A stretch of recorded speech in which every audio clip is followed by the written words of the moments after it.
Tanya menteri, dia kata, Allah, RM60 pun kamu nak berkira.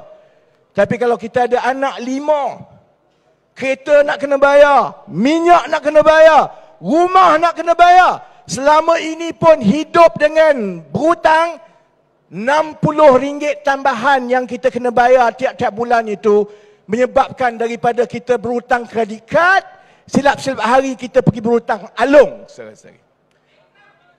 Itu beza dia apabila mata wang ini makin lama makin turun. Satu, interest rate. Yang kedua, yang turut kita rasai tiap-tiap hari saudara-saudari ialah harga barang makin naik.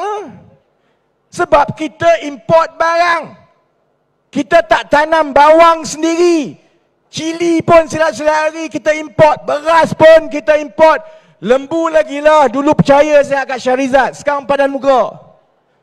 Lembu kita import. Kambing tak ada. Semua kita import saudara-saudari.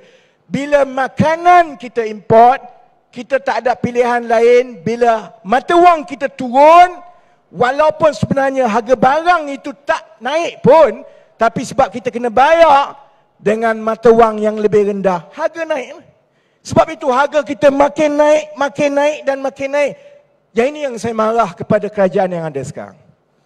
Bila kita tanya dia pasal harga barang naik, apa kamu nak buat? Bila kita tanya dia tentang kejatuhan mata wang, kau tengoklah, ya, selain daripada jawatan kuasa jihad, yang lain saya tak nampak sendiri. Saya nak marah Ismail Sabri ni, kesian. Dia muka baik, muka dia muka blur je. Jadi nak marah pun tak sampai hati. Dulu senang masa zaman Najib dengan Rosmah, boleh hentam. Kalau Muhyiddin, kita marah dia, dia action balik, aku tekan button kan.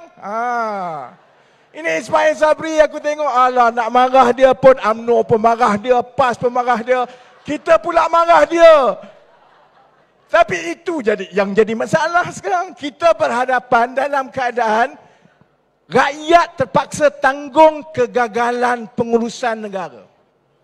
Bukan saja gagal, tapi kita punya ruang untuk kita bertindak itu makin nipis dan makin nipis. Kalau dalam bahasa ekonomi, kita kata Malaysia sekarang ni, fiscal space, ruang fiskal kita sangat nipis. Maksud dia begini, kalau saudara-saudari lah, gaji 3,000 sebulan, tak? Kalau belanja tu 2,000 sebulan, ada 1,000 sebulan untuk kita simpan. Kalau ada emergency, kita boleh keluarkan duit. Maksudnya kalau jadi apa-apa banjir, kita adalah wang sikit untuk kita tangani masalah itu. Malaysia ni saudara-saudari, maksudnya begini, gaji 3,000 sebulan, belanja 3,500 bulan, mampus kau. Tak boleh buat apa dah. Kalau yang kutip cukai pun, kalau dia buat GST balik lepas ini, cukai yang dikutip hanya mampu untuk membayar belanja pengurusan tiap-tiap tahun. Bayar gaji, bayar subsidi, bayar sekolah. Nak buat jalan, tak ada duit. Nak buat sekolah baru, tak ada duit. Nak buat universiti, tak ada duit. Sebab wang yang ada cukup saja untuk mengurus. Saya sebut semua ini supaya rakyat tahu bila nak masuk pilihan raya, walaupun Najib dah ke dalam, Rosmah dah ke dalam, Zaid tak apalah, ke dalam tak ke dalam ikut suka dia lah tak. Bila saudara-saudari tengok muka Ismail Sabri, walaupun muka kita kesian kat dia, saudara-saudari kena ingat bahawa kita nak tukar kerajaan bukan sebab nak Anwar Ibrahim jadi Perdana Menteri, saudara-saudari. Kita nak tukar kerajaan bukan sebab nak angkat orang kita ni dapat jawatan. Kita nak tukar kerajaan kerana kerosakan ini, kalau kita tak selesaikan sekarang, kita akan wariskan dan masalah itu akan jadi lebih besar dan lebih besar 5-6 tahun akan datang. Kalau contohnya tahun 2011, masuk 2013, Pakatan Harapan, Pakatan Rakyat masa itu menang pilihan raya 2013. Saudara Anwar Ibrahim jadi Perdana Menteri tahun 2013.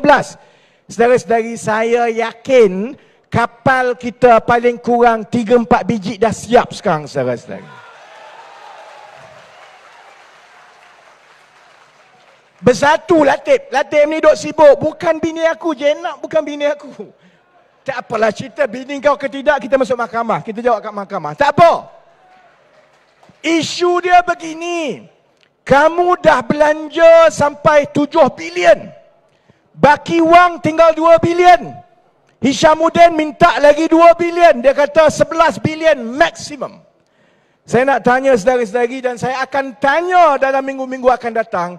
Sampai sekarang kerajaan PAS UMNO Bersatu ni belum jawab. Sebenarnya dengan wang yang kita ada, bila kita tambah pun lagi 2 bilion, sebenarnya berapa kapal yang akan siap? Saya nak beritahu saudara-saudari, saya dah bercakap dengan kawan-kawan yang dalam Navy yang duk buat kapal semua ni. Kalau siap 2 pun mereka bergembira, saudara-saudari. Kalau 2 pun dia rasa dah puas hati dah, okey dah tu semua. Masalah kita, orang lain ada 8 kapal, 10 kapal, kita ada 2 kapal. Kapal itu pula lewat sampai 1 dekad. Orang lain nanti tambah lagi 10 kapal. Akhirnya macam Amin kata tadi, kita jadi negara bahan lawak dunia. Bukan saja mengundi atas sampan, lawan orang lain pun. Indonesia datang kapal besar, Singapura datang kapal besar, China datang kapal besar. Kita dengan sampan kita, dengan kapas kita, saudara-saudari. Kalau saudara-saudari ada anak-anak yang jadi Navy ni, yang nak pergi berperang, apa perasaan saudara-saudari? Pak mentua saya, orang askar, ni zaman konfrontasi. Tadi dia beritahu, sekarang ni nak kat pilihan raya keluar pengumuman. Kerajaan sudah pun selesai membuat kajian untuk membayar imbuhan 1 kali kepada veteran-veteran tentera yang dulu-dulu ni 20-30 tahun. Dia kata, tiap-tiap kali pilihan raya aku dengar, tapi mara dah naik, kaki tangan awam dah naik, menteri dah naik, askar dah lah dulu senjata pun tak ada, kena pandai-pandai sendiri. Sekarang ni dia nak bagi RM200 untuk 1 kali dalam 5 tahun pun dia berkira. Sebab duit tak ada. Jadi sebab itu kalau kita tak tukar kali ini, saudara-saudari, kalau kita tak tukar, saya yakin UMNO Barisan Nasional ni akan berkubur dalam tempoh 5-6 tahun daripada sekarang. Yang itu saya yakin, saudara-saudari. Mustahil parti yang sudah begitu rosak begini boleh bina balik kekuatan daripada bawah untuk mendepani cabaran zaman kini. Mustahil. Saya tak bimbang langsung.